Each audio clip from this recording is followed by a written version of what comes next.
What is up, everybody? Under Average Joe here. We are back with our NHL 14 BAGM commentary series with the Detroit Red Wings.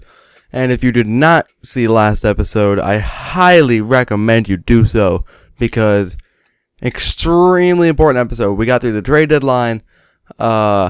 Here, I'm going to show you who we picked up and our current line combinations. We picked up Marchand and Gretzky. And I believe that was the extent. But those are two really huge additions that'll really pay off when Zetterberg and Fibula come back. You'll see. So for now, we are going to finish off our season and really hope to make that playoff push. Oh, I probably should have... Hey, I'll stop simulation right now. We're going to see how far... how far we need to break away to really secure a comfortable lead here.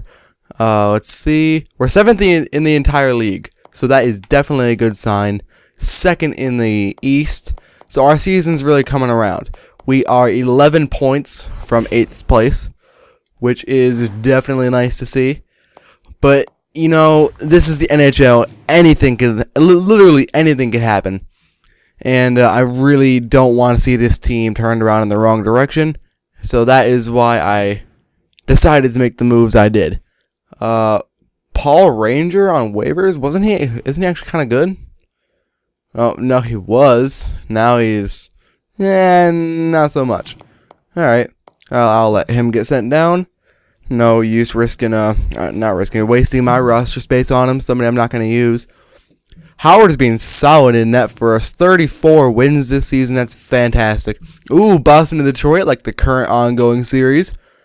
At 6-0, maybe that bodes well for the real-life playoff series. You never know. Because I'm personally more of a Detroit fan than a Boston fan. As you'll see in the last shootout, online shootout video, the link, as always, is going to be in the little annotation at the top of the screen. Alright, so we're on kind of a roll here. We're doing pretty well. We're well above 500. We're hopefully, shut out by the Islanders. Ugh. But I wonder if maybe we'll taste a little bit of the Eastern. I'm not expecting like President's Trophy type of play, but I want to at least I want to clinch our division. That is going to be a goal for us going in. Zetterberg's coming back in a couple days, so you know we're really going to make that playoff push. I forgot how many wins we need to fit the goals that our owner set before us. But whatever. Let's see. Reichel. We're going to get rid of Reichel? Or Edmonton? Who's doing better? 2 and a +1 for Reichel. Edmonton. But Edmonton's had a lot more play time. You got to remember that. So I'm going to take out Edmonton.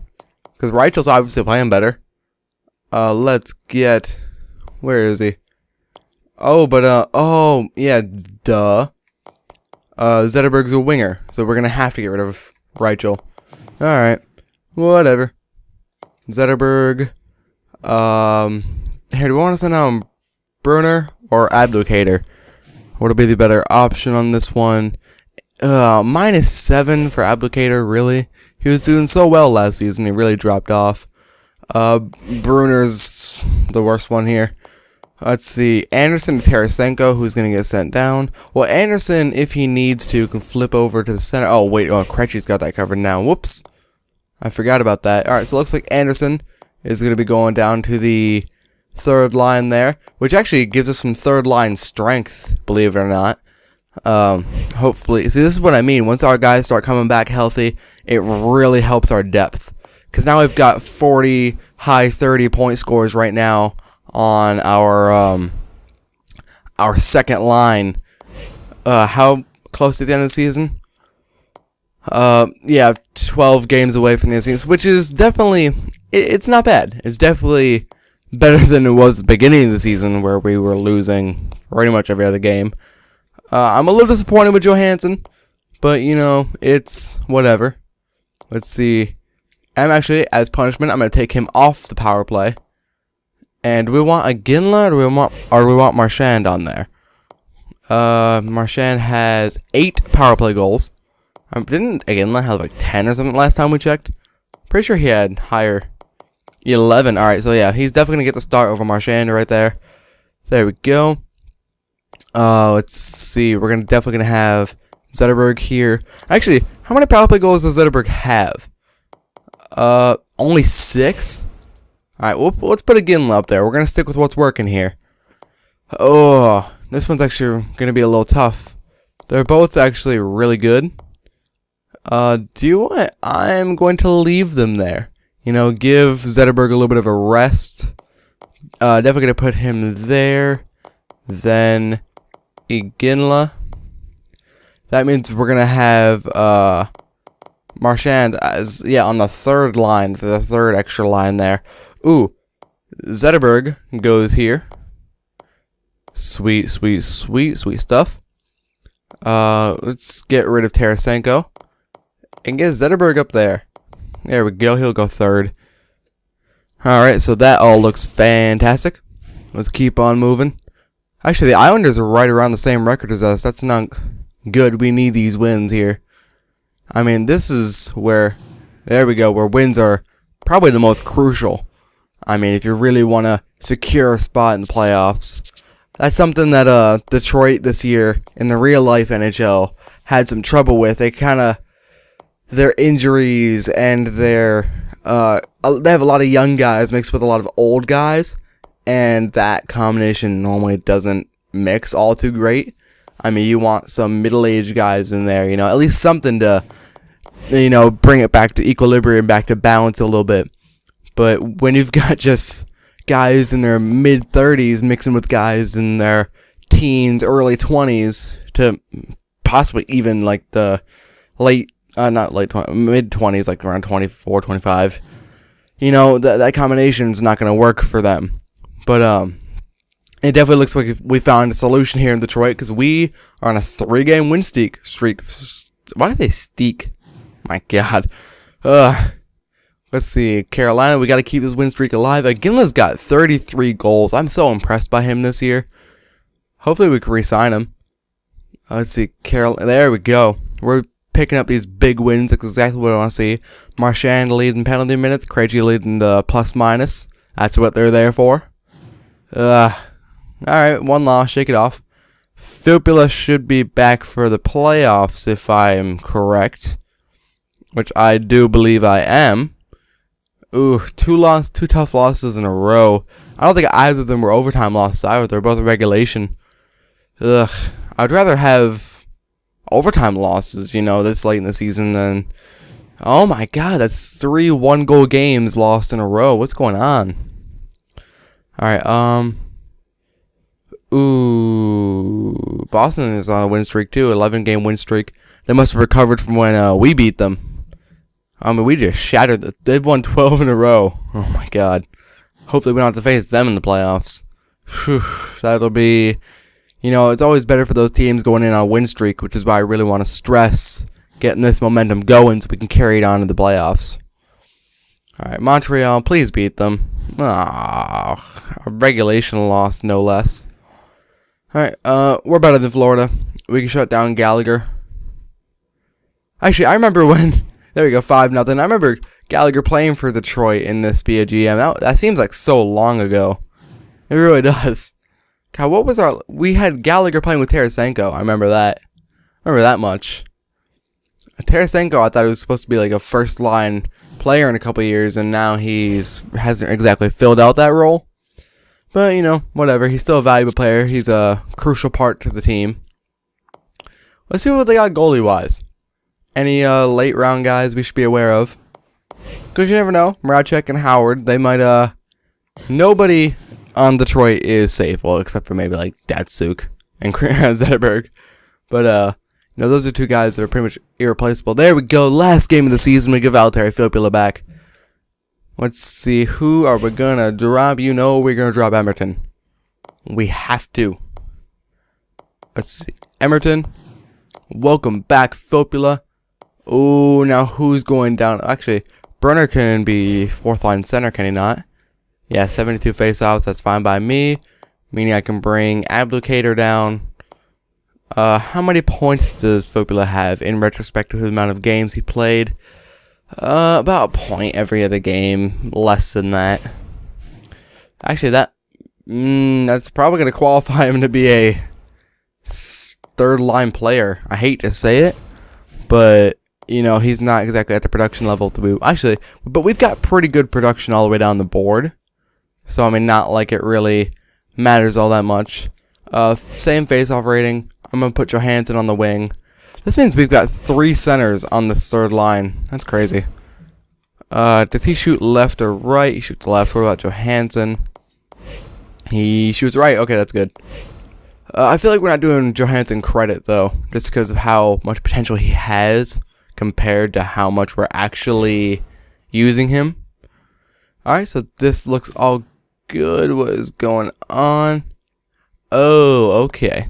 So we gotta send somebody down. Anybody we could put on waivers? Please. Rachel, there we go. Yes, send him down. Edit lines. Let's go to the AHL. Boom. Put Yurko up there. I wonder if they made it into the AHL playoffs. No, we can't really concern ourselves with that. Let's see, another AHL player back. I don't really know who that is. Don't really care. Alright, last game of the season. Let's just... We'll sim it. We'll manually sim it. First period. Brad Marchand. There we go. That's what we're paying him for. Power play goal. Pavel Datsyuk matches Dion Phaneuf late in the second. Alright, and we'll go minute by minute here. Oh, Ryan Johansson right off the bat. So I guess he's cooperating well with Fopula at this point. That's always good to see. Kill the power play. There we go. Winding down here. Looks like there's no match for us. Ooh, Jakub Kindle with a final goal. Because, you know, he was gone for a lot of the season, so it's always nice to see him back. A lot of the season we were really injury plagued. Now that all of our pieces are kind of falling back together, it's we're gonna be a tough team to beat, definitely. I think, you know, first year we made it like the first round, then like Fopula there. So Fopula's got an assist in his first game back. That's great to see. So it's gonna be end of the regular season. But god dang it, I lost my train of thought. Yeah, first season we got eliminated in the first round. Oh, we're going against the Boston Bruins, everybody. Oh, this is what something I did not anticipate right here. Okay. So do what we're gonna do. This episode's gonna be a little short, but we're gonna see how we match up to them. Alright, why are you simulating? Stop simulation now, please. See, we do have Krejci and Marchand, 2 of Boston's best forwards, pretty much. But that means they have Voracek and ooh. Alright, so here, let's adjust our lines. Oh, I don't care about them really. Let's see what everybody finished out with. Datsyuk, a low in points for, and his plus minuses were starting to dip down. That's a little disappointing to see. Krejci, there we go. That's exactly what we wanted out of him. So, you know, it's a good move acquiring Krejci. That's already been decided. Again, less 63 points. A great acquisition on our part. Tarasenko, hopefully some improvement. Right around the same, but his plus minus is going down. You know, that's not what we want to see. What about Zetterberg, who was injured for most of the season? You know, for how much he was injured, I'm going to give him that. Plus, he's got one of the best beards in the NHL. You cannot deny him of that. 52 points from Marchand. That's exactly where we want him. His plus minus was a little low for my liking, but whatever. We're going to let that go. 37 and a plus 6. Anderson's first season in the NHL. Well, his first full season. Huge success. Good for him. Actually, we're going to look at the Rookie of the Year scoring. And keep track of where they were. Let's see. Fopula didn't really get to play much. I think he only played 1 game. Johansson, pretty disappointed with his performance this year. I thought he could have done a lot better with what we gave him. Abdelkader, 21 in the -5. Damian Brunner, 18 in the +2. So he's right around where yeah, at least he's consistent. You know, his points dropped down a little bit. But he was injured for a few games. His plus minus is staying right about the same. You know, he's a solid guy. You know, it's always good to have guys like him around. Patrick Eaves, consistency. He's basically the face of consistency at this point. At least these last 3 years or so. Cronwall, 36 and a plus 10. Really turned it around this year. So glad we didn't trade him. You know, he's a pretty unstoppable force here in Detroit. You know, he's going to be Cronwalling people left and right in the playoffs. And, DeKaiser brought up his plus minus. Thank God. It was like a minus 17 at one point. Thomas Hickey, hopefully in the 20s. 28. Wow, I did not expect that out of him. You know, all these guys, he's an 80 overall. You really wouldn't expect that out of him. Jakub Kindle, 22 and a plus 7. Great for him considering he missed almost half the season. 28 and a minus 7 for Kolyakova. I wish the plus minus was a little better, but what are you going to do? He's getting buttloads of points. 19 and the plus 4 for Keith Ballard. That's always great to see. Power play, we can skip right over them. Goalies. Let's see. No. We want Howard in net. For Boston, Marachek's not going in net. He played the same amount of games he did last year. Took a little upping on the minutes. Probably due to our overtimes and whatever. More wins. There we go. That's exactly what we want to see. His goals against average was a little iffy this year. Well, I mean, it's still really good, but it, you know, of course it increased. His save percentage went down. Number of shutouts went down. So yeah, it looks like his best year was maybe that first year he was with us. Yeah, definitely. Oh well, what are you gonna do? What about Marachek? Did he kind of stole the no, he didn't exactly steal the show, but you know, all in all, for a rookie year, a pretty okay backup. You know, I'm not gonna nitpick him.